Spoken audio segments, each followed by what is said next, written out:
Somewhere out in cyberspace, they're filling in the human race on cloud computing's latest tech or the history of the internet.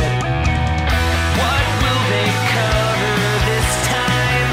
I hope it's robots or AI. Their agile minds crunch the data fast to bring you the Clearly Cloud podcast. Hello, everybody, and welcome to episode 8 of the Clearly Cloud podcast. I'm your host, Sean Spicer, and I'm flying solo until our guest arrives this week. So get ready for a little bit of cats away shenanigans. Our guest this week is Ed Britan, Microsoft's Senior Director and Policy Counsel for AI and Privacy. Following up on the legislative bent of last week's show with Chris Payota, former Director of Science and Technology for the FBI. But hey, don't worry. Next week, we're getting away from policy, and we're going to be looking at the history of the cloud with Blues, a.k.a. Bruce Wyman, the sysop of the Grotto BPS, one of the longest-running and most influential BBSs on the West Coast, back in the 80s and 90s. And that one's bound to get weird, but not as weird as this news week. So let's just jump onto that. 5, 4, 3, 2, bringing you some news. All right, so I always say it's been a fast week for news, big week for news, slow week for news. This has been an outstandingly weird week for news. Let's just kick right into TikTok. So back on August 6th, President Trump issued this executive order that would have effectively shut down WhatsApp and TikTok in the U.S. And both were supposed to shut down today, September 20th. Then there was a bidding war. Microsoft and Oracle, even Walmart jumped in. And then China banned the export of the algorithm, including in their International Trade Act's recommendation of personalized information services based on data analysis were export controlled, meaning that maybe a U.S. company couldn't buy this stuff. So Microsoft made a bid. Their owners said, no thanks. Oracle got the deal on Thursday. Friday morning, the U.S. Commerce Department nixed it, and then ByteDance filed a lawsuit. Then on Saturday, the president approved it, with Oracle becoming a cloud partner and a 12.5% owner, with Walmart taking a 7.5% stake. TikTok's parent company, ByteDance, will continue to own 80% of the company. So a lot of people are saying, well, I like the New York Times headline, which said there's no there, that this actually isn't an acquisition. The information's still going to be moving. But meanwhile, this entire time, Wechat has been impacted as well. And Wechat is a chat app. It's like Google Hangouts, text messages. It's just a chat platform. But in China, it's one of the main platforms for e-commerce, for sending money back and forth between individuals. It's an incredibly useful platform. And how that matters in the US is that with Facebook banned in China and so many other US tech companies banned in China, Wechat is a very useful way for Chinese Americans to communicate with their families back home because they have to get past the Great Firewall. And if Wechat gets taken down, then there's going to be problems. So early Sunday, a judge blocked the deplatforming of Wechat, saying their First Amendment claims and their lawsuits had merit. So we're back where we were 3 weeks ago. Wechat staying, TikTok staying. There we go. And so apparently in this trade war, I don't know, ByteDance actually sought out Oracle for this, knowing that co-founder Larry Ellison is a major Trump contributor and CEO Safra Catz served on Trump's transition team. So this was definitely had some interesting nuances. Not quite sure where that goes, but I think we're going to be watching this for a while. But the one thing that's really important to note is that Oracle was founded back in 1975 from a CIA contract. It's even named after it, Project Oracle, which was a mass storage project that Larry Ellison was a freelancer working on at the time. It's also interesting to note that I think Oracle has sued the government more than anybody and been in fights with the government more than anybody.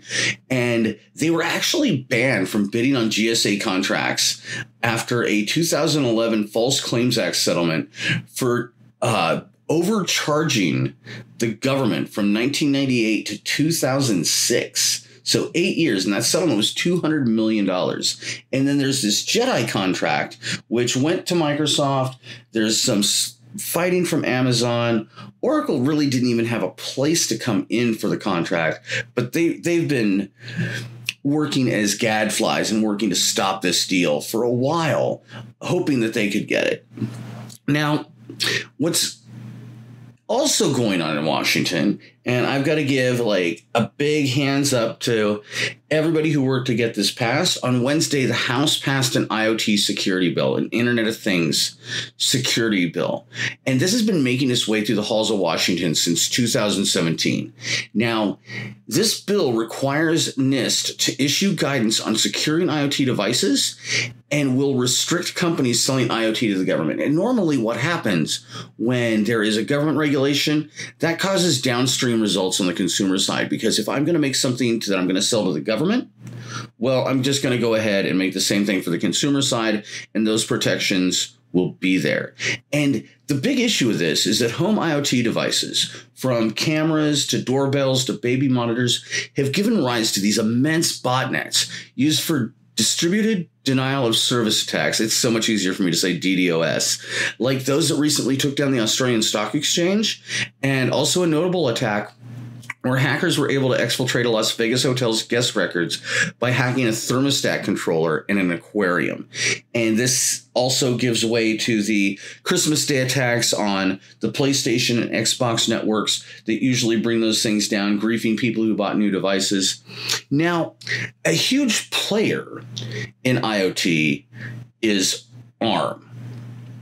And the biggest tech news outside of weird TikTok stuff is that chip manufacturer NVIDIA, who we talked about a week or so ago about releasing their new GPUs, these amazing graphics cards, have agreed on a deal for $40 billion in cash and stock to buy ARM, which is one of the biggest chip, well, the biggest chip designer in the world. And this is the second biggest tech acquisition in history. So back in 2016, Dell purchased EMC for $67 billion. But this blows away Microsoft buying LinkedIn. This is a huge deal. But more than the money, it's that what ARM is, and if you don't know ARM, you should. It's in your phone. It's in almost every major piece of consumer tech, from Android to iPhone. It's in the Nintendo Switch. It's in Arduinos. It's in Raspberry Pis. And the press release that the CEO of NVIDIA put out really talked about how this focus is on artificial intelligence and IoT. Now, ARM is in 90% of the smartphone market. And the thing is, they don't make any of their own chips. Instead, they license their designs to companies like Intel, AMD, Qualcomm, and NVIDIA. And a lot of this is built on this ecosystem they built with thousands of partners and vendors and manufacturers who've traditionally relied on ARM not being a competitor. So when your biggest competitor buys the designer of your chips, this could cause a huge shakeup in terms of chip manufacturing. Now, the deal has to be approved by 4 countries, unions. So it has to be approved by the US, the UK, the EU, and China. 20% of ARM's business is in China. And given the recent history of US-China tech clashes, China isn't happy. With NVIDIA and ARM saying the deal will likely take 18 months to complete, this story won't be over soon. we might have a resolution on the whole TikTok Wechat thing by then. But let's get out of that international regulatory environment for a second, and let's talk about Project Natick. So in 2018, Microsoft launched a project for throwing data centers in the water. And they submerged a data center into the seabed off of Scotland's Orkney Islands. It's powered entirely by renewable energy, and they just pulled it out of the water after 2 years of operating, just being a standard data center underwater. And it was powered entirely by renewable energy, and it wound up being 8 times more reliable than standard data centers, which engineers are saying it's probably due to the fact that there were no humans bumping into things, and that they replaced the normal air that you would have in a data center that, has to have humans walking around bumping into things.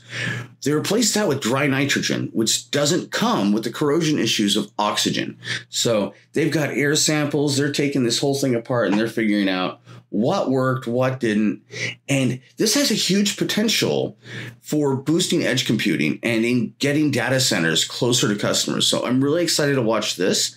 I had a conversation this weekend that was technically off the record with a person at the Surfrider Foundation who's a little bit concerned about the heat that's generated by data centers being thrown into the ocean, because it does cause the growth of algae. So a lot to digest there, but congratulations, Microsoft, on Project Natick. This looked super cool. Another interesting story comes out of Germany. Turns out ransomware killed its first person. Well, maybe killed its first person. So we've got the first fatal ransomware.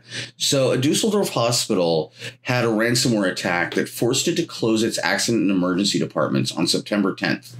A woman got brought there and then was being transferred to another hospital because they couldn't handle anybody coming in. And when she was in transference to the other hospital, she died en route. And this was based on a CVE, a critical vulnerability that was released in 2019. The hospital says they patched it according to recommendations from the German government. But the ransom demand was addressed to a different organization.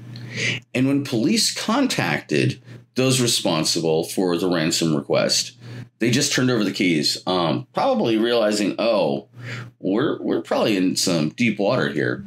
So really an interesting story to watch, and just more proof that the cloud affects everything every day, from work and play to life and death. But you know what? Let's get on to our guest. 4, 3, 2, 1, having some fun with guests. And today we're joined by Ed Britan, the Senior Director and Policy Counsel for AI and Privacy at Microsoft. And we're going to talk a little bit about the regulations that are being moved forward and approaches to regulation around AI and privacy. How are you doing today, Ed? I'm doing great. Thank you for having me, Sean. It's wonderful to have you. So can you tell us a little bit about who you are and how you wound up working in this space? Sure, absolutely. My name is Ed Britan. I've spent a lot of years working on privacy and technology policy. First 7 years at Alston & Burton, Washington, D.C., working on a range of issues related to the federal government. Always I've had an interest in tech and data privacy.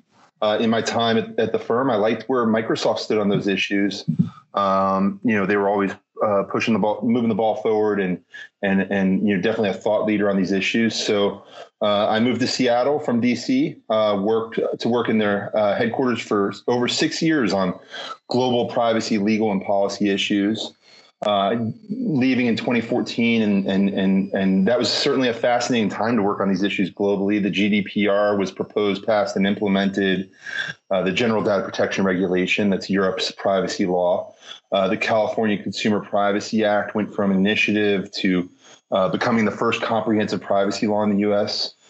We saw lots of other notable proposals around regulating privacy and technology. And we've seen significant bills proposed at the federal level as well in D.C. In March, in the midst of the pandemic, I moved my family back to our home in D.C.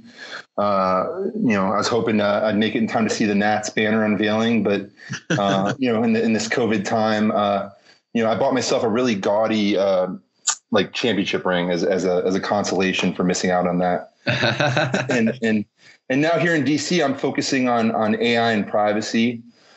Still, from a more U.S. policy perspective, it's a fascinating time to be working on AI. There's a lot going on globally. There's much the U.S. needs to do, and that we'd recommend they do to remain a world leader, both with respect to development of the technology and being a thought leader on policy. I think if we've learned anything from the experience of the General Data Protection and Regulation and the work on privacy, it's that governments do industry no favors by staying on the sidelines on these important global issues. So definitely would encourage the U.S. government to lean in and engage on these huge societal issues. So technologically, where do you think we are with AI at this point? I mean, it's amazing, how rapidly technology has advanced. Just thinking of the pandemic, and sometimes I think about how difficult the pandemic would be. It's already difficult, don't get me wrong. I have 3 kids, 2 of which are in homeschool right now virtually. But how much more difficult it would be if this were 2010 as opposed to 2020? I mean, what would we have done without the cloud computing and document information sharing technologies like Teams, which we're using currently, or if staying in our houses, how bad would that have been without the entertainment options that we have through the many various streaming services and gaming services, none of which would have existed just 10 years ago, or maybe even just 5 years ago. So it's really amazing how connected we can be without even leaving our house. And that's thanks to advancements in technology, and AI is a big part of that. And, like I said, it's amazing how new these technologies are. When I left DC for Microsoft just in 2014, a lot of my non-tech savvy friends here in town, they didn't think of it as a cloud company on the rise because they were still in the world of thinking of Microsoft as, Word and Excel and PowerPoint and servers. Now, and server. And now we're so far beyond just cloud adoption. The cloud is now just generally accessible. And, as this has made vast amounts of computation power and data storage available to everyone without the need for huge investments in hardware. So all of that, is going to continue to fuel advances in machine learning and algorithms. And you made that mention of having kids at home that are homeschooling at the moment or distance learning. And I have a 10-year-old and I feel digitally savvy. However, my son has jumped into this head first and has created online groups of friends and is able to stay connected. And when you think about what it would be like 10 years ago versus what it is today, but also 10 years ago, we had a much different regulatory space within government and within the laws that were there. There was no GDPR. There were no major privacy regulations. We're still regulated quite a bit by a lot of old policy. Where is policy at this point for AI? Yeah, I think, it's important for AI to be trusted and because it needs to be used because AI runs on data and people aren't going to use technology if they don't trust the technology, and then there'll be less data to fuel the technology and improve it and to ensure it has the outcomes we want it to have. So I think that there's a huge need to advance, the laws when it comes to how they regulated AI. I think at Microsoft, we believe it's inevitable that AI law will emerge over time. It's also important, however, before devising new regulations or laws, for there to be clarity and evidence shared about the fundamental issues that must be addressed. Additionally, we would encourage, governments to be proactive in clarifying, as you mentioned, existing laws that existed before these current technologies were already available in policy to specify how AI can and should be utilized under those existing legal regimes. So in many instances, those existing laws are already applicable and apply to AI services, and we just need clarity as to how they apply and how we can use, these new technologies in line with those existing laws. And then there's also some particularly impactful implementations of, new technology in AI, such as with respect to facial recognition, where regulation and new regulations are absolutely appropriate now. And companies like mine are calling for that. When it comes to, existing law, I think the uncertainty as to how current laws and regulations apply to AI is preventing many companies from leveraging these solutions in ways that could produce better and more accurate results more efficiently. This barrier is to adoption is impairing the ability for AI to develop, which is limiting the quality of AI services that can support the pressing issues of our time. Obviously, we haven't seen the U.S. harness technology to the same degree to address COVID-19, the pandemic, or the huge racial equity issues that we're seeing in this country. And I think a lot of that could be unlocked, and we could really unlock the value of data if there were clear rules of the road so that companies knew how they could operate in the space and utilize data to address these issues. So Ed, how does somebody distinguish, maybe not just somebody, but, what's the difference between, there's the, you're going to code up an application and it learns a pattern, whether it's an e-commerce shopping app, just starting kind of simple there. And, it has logic, it detects things, but, it's not quote unquote learning. But then you slap something out. How does either a consumer or even a business to say, well, is my app or is my technology AI, or is it just, doing good at crawling some data and giving me something? How does somebody know the difference? I mean, it's a good question. I think, and there's lots of different definitions of AI that I've seen out there in the world that, I've been in many, discussion groups about the subject of what AI is and isn't. And those conversations alone could take hours. I think the important thing to think about is it's the automation. And that's really at the heart of the regulation. And it's this idea of when the technology is learning on its own and making decisions on its own, which is why I think explainability is such a big issue. And why, the laws that exist, like the Fair Credit Reporting Act, and other laws of that kind that require an explanation of why a decision turned out a particular way are particularly relevant for our customers that want to use these new technologies that are more automated, that use more machine learning, and have less human engagement. I think human engagement is really important, and that's a key element of the law as well. To prevent these decisions from being made entirely absent human empathy and human decision making. But I think that's really the crux of it, is the more automation and this idea that we're getting away from human control, where the regulation is most important. Yeah, because I think that was part of what I was thinking, was distinguishing what it is. Because if you can't define what it is, it's hard to regulate it, right? And I think that's part of it. Then you can regulate it. And then how do consumers know that, if they're using some application, the favorite one, and that way everybody talks about right now, like TikTok, it is, you don't start up the app and it says, powered by AI, but it's there. How do consumers know that versus I just go to a website to do something? And is that even important for them to look for and to consider? Yeah, I mean, I don't think that, the lines blur as to when it's AI and when it's not AI. And I don't know how important that distinction is. I think the important thing is to protect the data that's used in these systems, and to protect how these systems are used so they're not used in unpredictable ways. And I think, it starts, with a comprehensive privacy or data protection law that regulates the data itself. And then more so, and I think that can get us a long way. I think, we've seen, we mentioned the GDPR in Europe really, I think, create a good baseline for protection that has fostered trust in Europe. And I think that's important. And then beyond that, I think, the clarification of how you can meet the Fair Credit Reporting Act's obligations to provide consumers with rights of explanation and to correct credit decisions and things of that nature. Some clarification as to how that can be achieved when you're using automated tools, call them AI, call them, just online services that involve automation. But the key, I think, is explaining, what problems we're trying to avoid or what solutions we're trying to create. Here it's the explainability and how they can achieve that. And I think there's really good ways to provide explainability that exist in the world today. And the question that I think policymakers have to determine is which of those can they point to as enabling companies to move forward with the technology, whether it be like counterfactual testing or the various other mechanisms that exist for promoting explainability. Now, you're talking about managing the privacy of data, and I liked earlier that you mentioned the CCPA.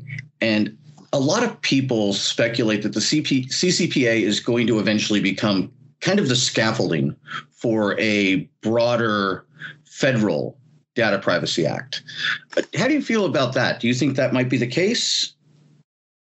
Yeah, absolutely. I mean, CCP, the California Consumer Privacy Act, CCPA, which would and now there's a new initiative in California, the California Consumer Privacy Rights Act, that's going to be on the November ballot.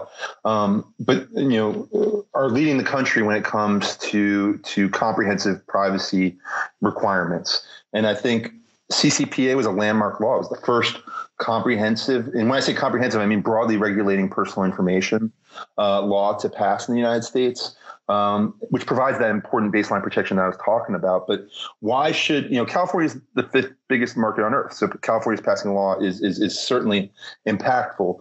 But why should Californians have protections that the rest of Americans don't have? At Microsoft, we provided the core rights that exist under the California law to all Americans. But in the absence of a law that requires everyone to do that, a lot of folks won't get to access those rights from a lot of different companies. So we think it's important. And I think, we've seen that consumers are demanding it and individuals are demanding it in the US. So I do think that, it was the CCPA was a first step. It provided these core rights. I think folks in California recognized that there had to be obligations on companies as well. And that's what the CPRA initiative really adds to CCPA. And I think at the federal level, the states are the laboratories for democracy, and they should look to what California has done, what other states are doing. For instance, Washington State introduced the Washington Privacy Act that also would have been a comprehensive privacy law similar to CCPA and CPRA, with the corporate obligations included. That would also be, work well in combination with what exists globally. And I do think sooner rather than later, we will see a law at the federal level. I hope so. And this feeds into what you said earlier about advancing existing laws and figuring out how it applies to artificial intelligence. And in the comments on the Office of Management and Budget, when they requested comments for their regulation of artificial intelligence applications, Microsoft talked about adapting the existing FDA frameworks as well as the health data interoperability rules. Can you tell us a little bit about what that looks like moving into the realm of AI? Yeah, absolutely. And I think, health interoperability is super important right now, especially given that we're in the pandemic. And Microsoft raised that because we support the Department of Health and Human Services rules that make it easier for patients to access and share their medical information. These rule changes should improve competition and give power to patients to control their healthcare data, including through a range of new applications that will include embedded AI solutions that promise to improve health outcomes and enable patients to take greater control of their healthcare experiences and do more, independently and harness technology to promote better health outcomes. I think this is important for addressing the current crisis, obviously. And I think, at the same time, it's important that these goals be accomplished in a manner that protects privacy and imposes transparency, disclosure, and accountability obligations on these application developers and other third parties that may have access to this data. That's the only way that we can establish the level of trust in these mechanisms that is necessary for them to achieve maximum effectiveness. It all goes back to, we need to instill trust so that these things are used so that they can be effective. And, this can, as I've mentioned already, could be accomplished in large part through passage of comprehensive baseline privacy legislation along the lines of what we've seen introduced or proposed in California, Washington State, including some bills at the federal level as well, especially out of the Senate Commerce Committee, are really strong proposals. And it would be great to see one of those get across the finish line at the federal level. But I don't think that we should, these rules are needed now. So anything that could be done, whether through Congress or the agencies, to ensure that these health interoperability, rules are that these things are utilized and these applications are utilized to promote trust would be great. And, what we think these new rules should do is, things like ensuring that patients can control their health data, obtain a copy of their data and fix any errors. Further, they should restrict the ability of third parties to access, use, and sell the data that they process on behalf of patients. particularly for unexpected secondary purposes. That's always a huge trust issue. And for unexpected secondary purposes, there have been a number of stories in the last couple of weeks with the contact tracing in the EU, where you have workers at retail venues, at restaurants that are taking the COVID trace information and using it to contact customers for amorous intent, if you will. Now, what I find is interesting is how privacy fits into AI so well, because with the privacy regulations, we're regulating the data that AI manages. But there are things where the algorithm itself would need to be managed. And wouldn't that be the case with facial recognition? That's right. I think, at Microsoft, we have several principles that we think are important for AI, privacy being one of them and being a key principle. But another key principle is fairness and ensuring that these technologies are used in a way that's unbiased and non-discriminatory, which is especially tricky when you're dealing with data sets that may have underlying biases. And so I think it is important both to have a baseline rule, but then with certain technologies, especially like facial recognition, it's important to also have protections beyond that to ensure that the technology is deployed in a way that is fair and doesn't promote discrimination. Now, a term in Microsoft comments that I found interesting was the idea of evidence-based policymaking. For our listeners, can you explain what that is? Sure. It's the idea that by collecting information on best practices and taking the time to do that, to identify what's working and what isn't at the agency level in the government, and then sharing it at the interagency level, that can help broaden awareness of potential risks, promote best practices, and further efforts in terms of identifying unintended consequences that aren't yet covered by existing regulations, identifying where additional guidance, modifications to policy frameworks, or new regulations may be needed. So it's just that thoughtful approach, fact-based approach, and information sharing approach to generate the best possible policy making to enable, establish more appropriate policy frameworks while reducing the risk of regulatory actions that could adversely impact innovation. So you've mentioned there that the sharing of information and best practices between agencies, and there was that discussion of encouraging a culture of data sharing, but that extends beyond just the public sector, right? That extends into the private sector as well. Oh, absolutely. And I think that's a great point. And it's so important to unblock the data silos that presently exist, especially in government, but also in the private sector. I mean, this is going to help to address the issues of our time, and more specifically, to ensure that folks are using AI responsibly. So there have to be rules of the road for this data sharing.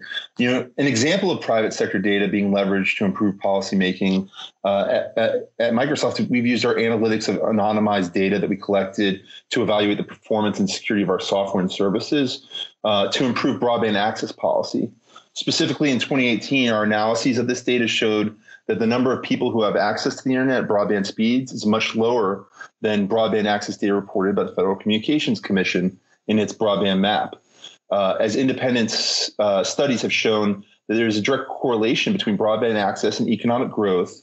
Accurate data on connectivity has a real impact on well-being, particularly at this time of COVID-19, where so much is happening online, as we've discussed. So in response to our work and the information we shared, bipartisan mapping bills were passed into law, and the FCC adopted new rules for more granular broadband map collection. So an example of how we leveraged our knowledge and data, hopefully, to make things a little bit better and improve the nation's ability to address the huge issues around connectivity, given that the digital divide is such a stark issue the country faces in this crisis. Oh, absolutely. And that's also a sterling example of bias in a data set. Absolutely. So how does regulation encourage innovation and encourage adoption of AI? Yeah, I think it's, companies need certainty. They need clear rules of the road.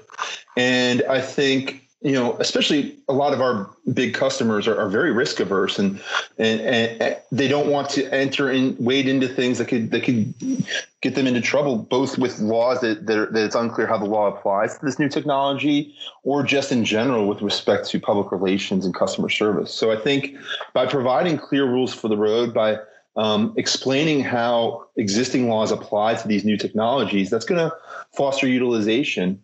I think, for example, the FTC recently issued guidance stating that AI can be used in a manner that is compliant with FCRA, with the Fair Credit Reporting Act, which is great that they could be used in compliance with FCRA. But they've also, by issuing that guidance, they've highlighted that FCRA and other laws apply to AI services.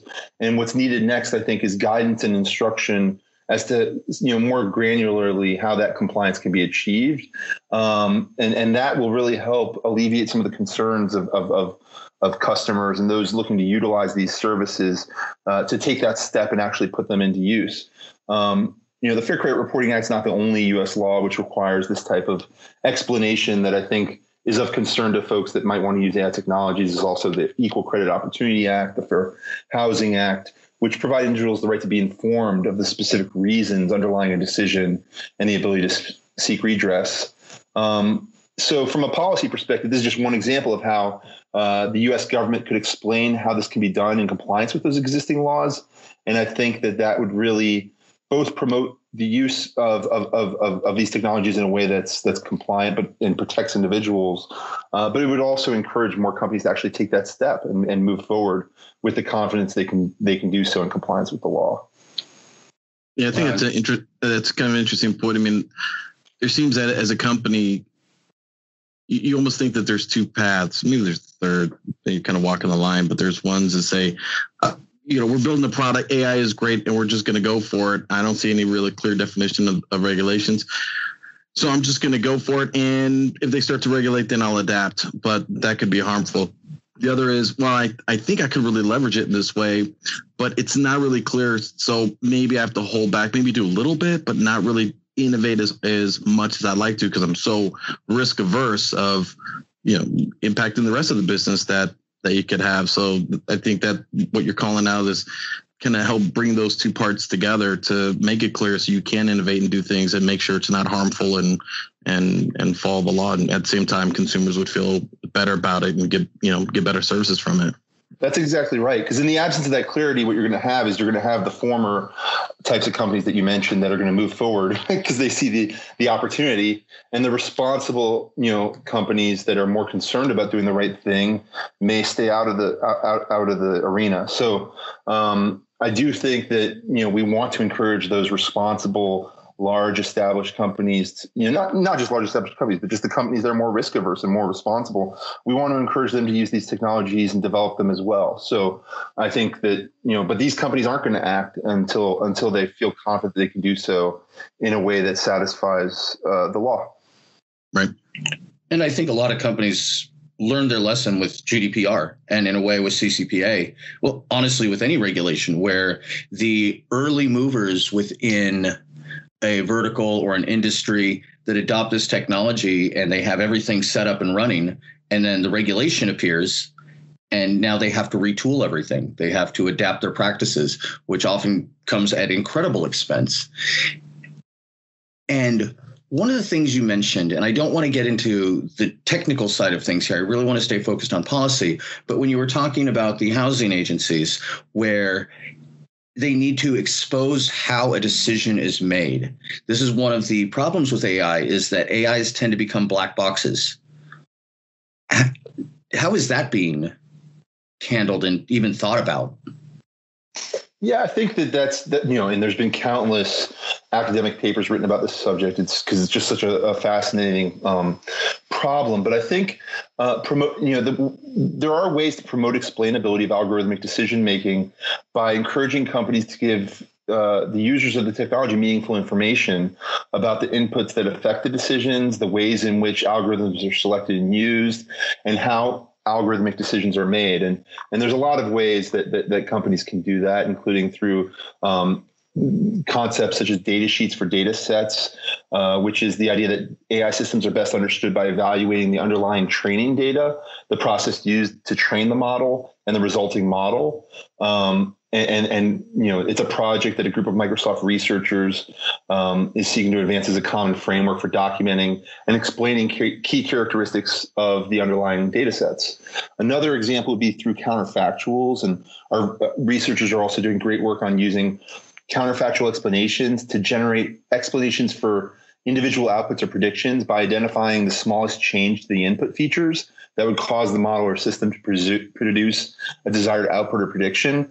For example, wow. So it's cool. So it doesn't give you, so for example, the counterfactual explanation might help an applicant identify the smallest change she could make to her financial circumstances to qualify for a loan, for instance. So that's obviously really, important information that'll help explain, how the decision, the impetus for the decision, which, I think we should be encouraging, because that increases an understanding of these algorithms in a way that's really helpful to individuals. Wow. And I've got so many different ideas where that would be useful on the personal level, particularly the business level, but just on a personal level, that would be outstanding. So where is regulation on AI now? Is there any AI specific regulation or can we expect? I believe it was in William Gibson's Neuromancer, the Turing laws, where AIs are going to have digital shotguns wired to their head. Is there AI specific legislation moving forward? There is, and we're seeing some move forward now in terms of like promoting in the U.S. Promoting ethical use of AI and things of that nature. Globally, I think that we're seeing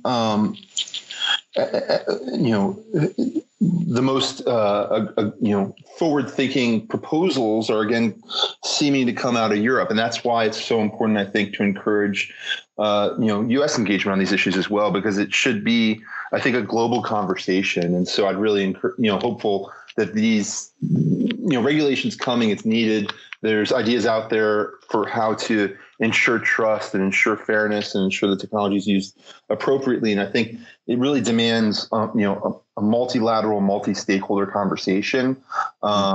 And so to be part of that conversation, as a country, we need to engage. And I think, I think the U.S. will do that. And I think we're starting to see, bills move forward now in the U.S. that makes me optimistic that there's an understanding of the gravity of taking action here, as opposed to, staying on the sidelines. There had been this train of thought that, not regulating or deregulation is to the advantage of industry, which I think is sometimes true, but not always. I mean, there's also the instances, certainly the U.S. government's staying on the sideline didn't give us a leadership position with respect to what the rules of the road would be for privacy regulation.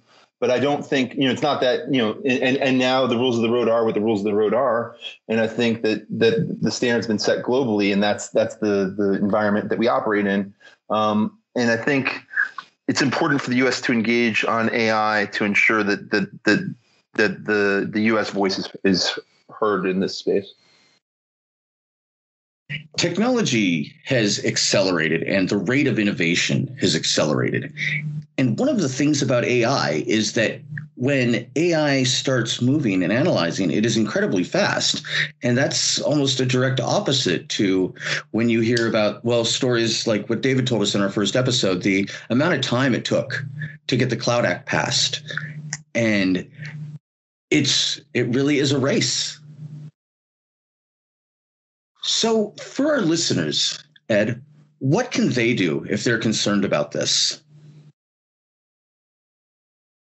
I would say, especially when it comes to privacy law in the U.S., which we're way overdue for having a comprehensive privacy law here in the U.S., I would say, that's the baseline protection. And I think protecting the data is something that it's clear how it has to be done.